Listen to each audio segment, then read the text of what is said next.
These are 10-ounce disposable plastic cups. They're about 300 cc's. And this is a 3 cc syringe. And mixing doesn't have to be that accurate. So if I have a half a cup, I use a half a syringe of hardener, and I get about a 100-to-1 ratio resin to hardener. So that's my trick for easy measuring. And I just pull the plunger out of the syringe. I don't need it. And now it's, I guess in chemistry class they'd call that a graduated cylinder.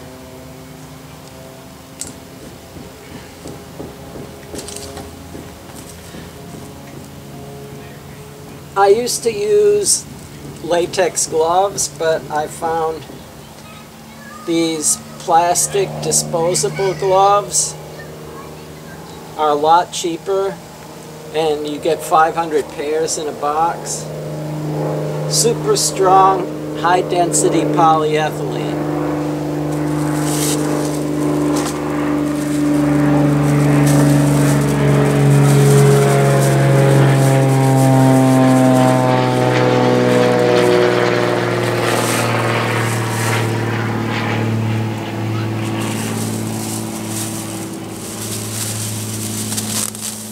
My neighbor has a plane and likes to buzz the house over and over again sometimes.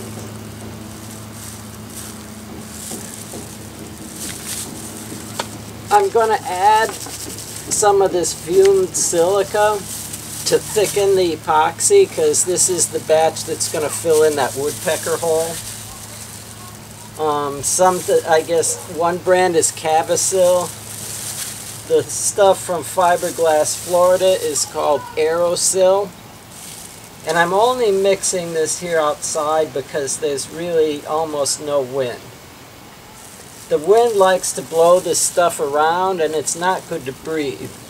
So, I mean, if there was any more wind, I would be wearing a gas mask, but it's probably okay. And I try to get everything disposable for working with resin. So I've got disposable spoons to mix and spoon out the thick resin with. And I've got some fiberglass resin. And the caps like to glue themselves on, and I don't know why, but Fiberglass Florida sells resin in a jug with a huge cap, and it just gives so much more surface area for the resin to bind to. So I transfer it to used juice bottles. And still it's hard to get the cap off. There. If it was in the original container, I'd have to get out a great big pipe wrench or adjustable jaw wrench. And I go around the edge and crush, so I hear the hardened resin crackling. And then maybe I can use the wrench to get it off. So make sure that there's no moisture at all in here if you transfer them to juice bottles.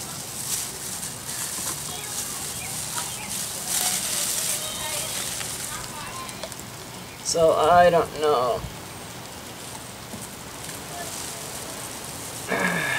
About a little less than half of the 10-ounce cup to start with. And like I said, I am going to be adding thickening agent and chopped glass fibers.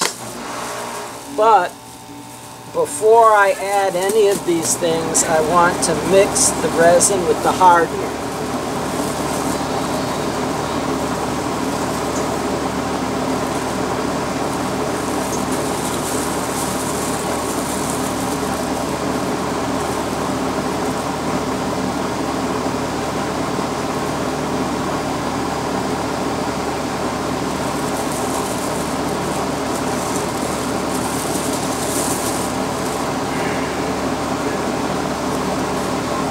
Alright, well, we're at it. I don't know how well the camera will pick this up, but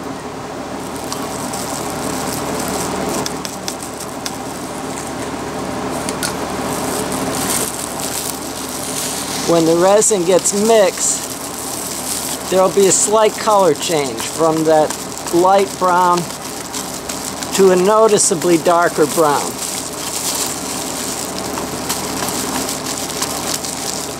And I mix more than that, but once that color change happens, the resin is going to set up.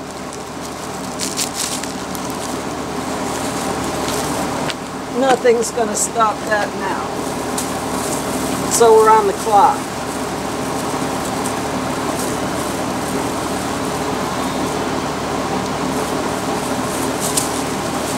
And I don't know, the camera's probably pretty far away to see any of this.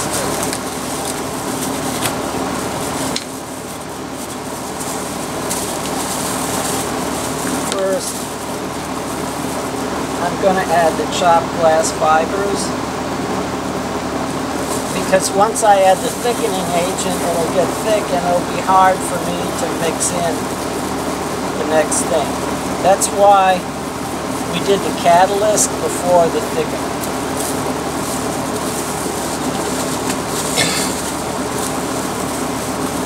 So thickener goes in last.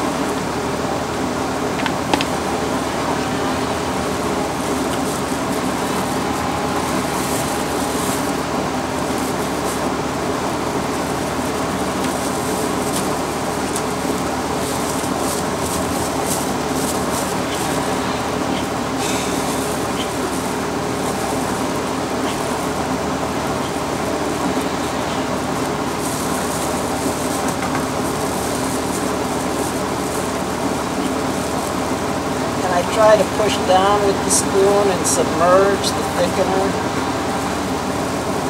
to get it wet as soon as possible, because then it doesn't have a tendency to lift out of the cup.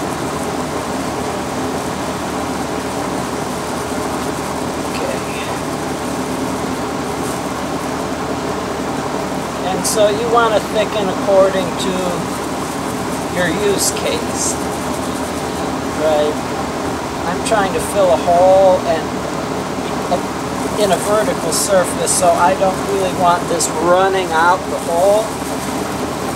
So I want it thick enough that it's not going to run.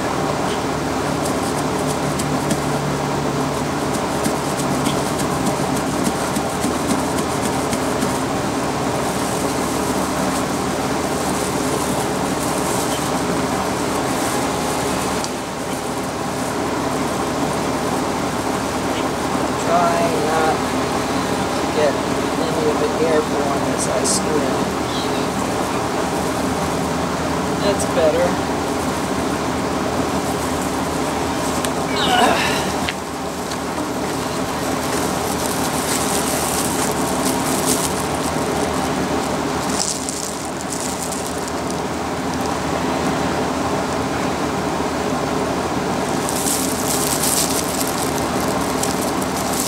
I'm not going to get the entire hole filled with this much, so this is probably okay for the first batch. And then I'll see about maybe making it a bit thicker for the final batch.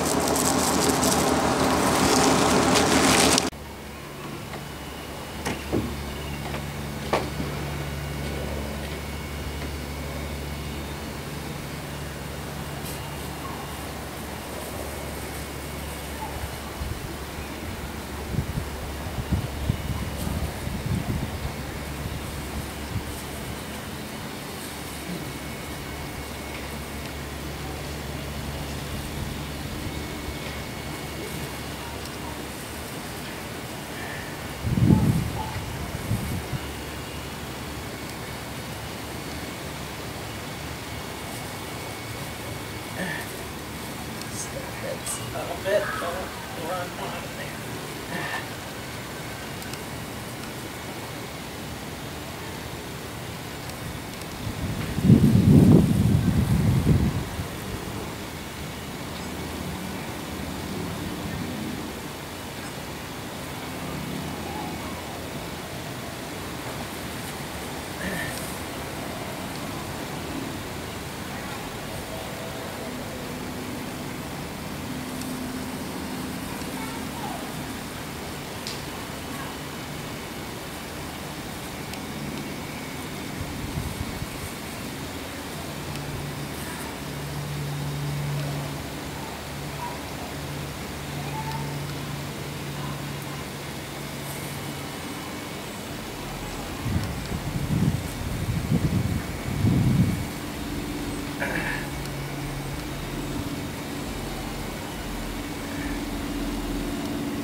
Yeah, and that takes care of that. One woodpecker hole filled in.